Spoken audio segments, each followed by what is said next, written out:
நாலாவது கேரண்டி ஆங்கிலத்தில் கிக் ஒர்க்கர்னு சொல்கிறோம். இப்போ இந்த ஜொமாட்டோ, ஸ்விக்கி, ஊபர் இவர்களெல்லாம் கிக் ஒர்க்கர்.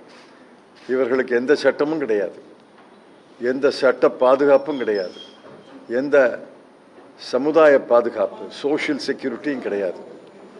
ஆகவே இவர்களுக்காக ஒரு சட்டம் கொண்டு வந்து இவர்களுடைய வேலைகளை ஒழுங்குபடுத்தி இவர்களுக்கு ஒரு சமூக பாதுகாப்பு தரக்கூடிய சட்டத்தை கொண்டு வருவோம். இது நாலாவது கேரண்டி. ஐந்தாவது கேரண்டி ஸ்டார்ட் அப். பல இளைஞர்கள் தொழில் தொடங்க பல எண்ணங்கள், பல சிந்தனைகள் இருக்குது. ஆனால் தொழில் தொடங்க முடியாமல் தவிக்கிறாங்க. காரணம் முதலீடு கிடையாது, முதல் கிடையாது. உலகத்தில் பெரிய நிறுவனங்கள் எல்லாம், இந்த உலகத்தில் இருக்கக்கூடிய 3 பெரிய நிறுவனங்கள் எல்லாம் ஒரு கார் ஷெட்டில் தான் தொடங்கப்பட்டது. முதல் நிறுவனம் மைக்ரோசாஃப்ட், 2வது ஆப்பிள், 3வது கூகுள். 3மே சிறிய அளவில் கார் ஷெட்டில் கல்லூரி வளாகத்தில் தான் தொடங்கப்பட்டது. அந்த மாதிரி நிறைய இளைஞர்கள் இந்தியாவில் இருக்கிறாங்க.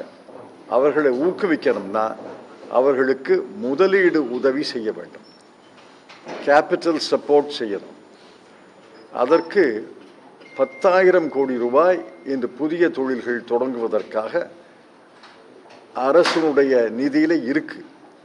அதில் பாதி தொகை 5,000 கோடி ரூபாயை எடுத்து ஒரு நாடாளுமன்ற தொகுதிக்கு 10 கோடி ரூபாய் என்று ஒதுக்கினா 543 நாடாளுமன்ற தொகுதிகள் இருக்கின்றன. ஆக ஏறத்தாழ 5,500 கோடி ரூபாய் தேவைப்படும். அது இருக்கு.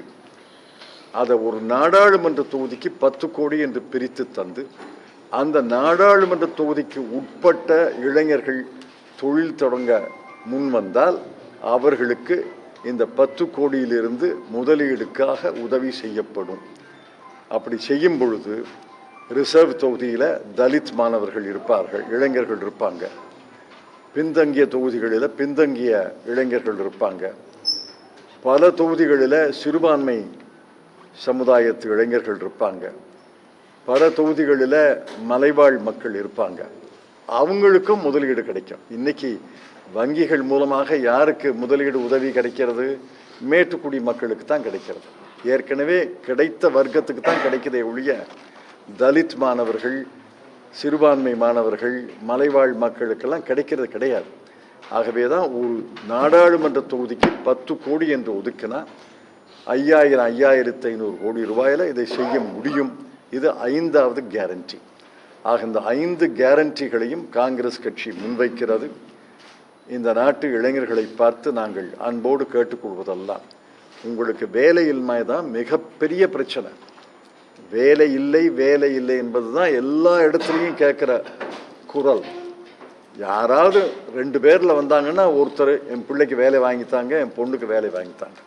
ஆக இந்த வேலை இல்லாமையை ஒழிப்பதற்கு, பயிற்சி தருவதற்கு, முதலீடு உதவி செய்வதற்கு இந்த 5 கேரண்டிகளும் அடங்கும். இந்த 5 கேரண்டிகளை ஏற்று இதை செய்யக்கூடிய கட்சி காங்கிரஸ் கட்சி. அதில் ஒன்றும் சந்தேகமே யாருக்கும் வேண்டாம். பல புரட்சிகரமான திட்டங்களை தொடங்கி நிகழ்த்தி காட்டியது காங்கிரஸ் கட்சி. இந்த 5 கேரண்டிகளை செய்ய முடியுமா என்று கேட்டால் நிச்சயமாக செய்ய முடியும். இதை செய்வோம் என்று இளைஞர்களை பார்த்து நான் அன்போடு கேட்டுக்கொள்கிறேன்.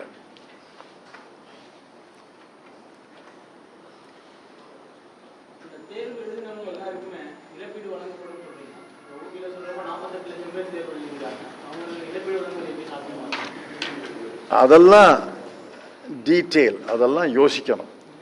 ஆனால் குற்றவாளிகள் அடையாளம் கண்டப்பட்டு தண்டிக்கப்பட்டால் அவர்களிடமிருந்தே பெரிய தொகையை பெறலாம். ஏன்னா 48 லட்சம் குடும்பத்தினுடைய எதிர்காலத்தோடு விளையாடி இருக்காங்க. அவங்க சாதாரண ஆட்களாக இருக்க முடியாது.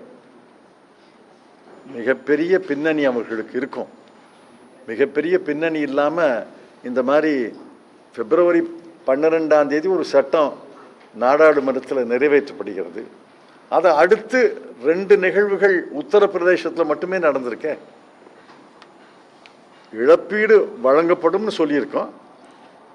இழப்பீடு எப்படி வழங்குவது, எவ்வளவு வழங்குவது, அதெல்லாம் யோசிக்க வேண்டியது. ஆனால் இந்த கேரண்டியே மிக முக்கியம். இழப்பீடு வழங்க வேண்டும். ஏன்னா எத்தனை குடும்பங்கள் இந்த ரயில் டிக்கெட்டு, பஸ் டிக்கெட்டு, தங்குற இடம், பயிற்சி, அதுக்கெல்லாம் எவ்வளவு ரூபா செலவழிச்சிருப்பாங்க. அந்த தொகையாவது இழப்பீடு செய்யணும்ல.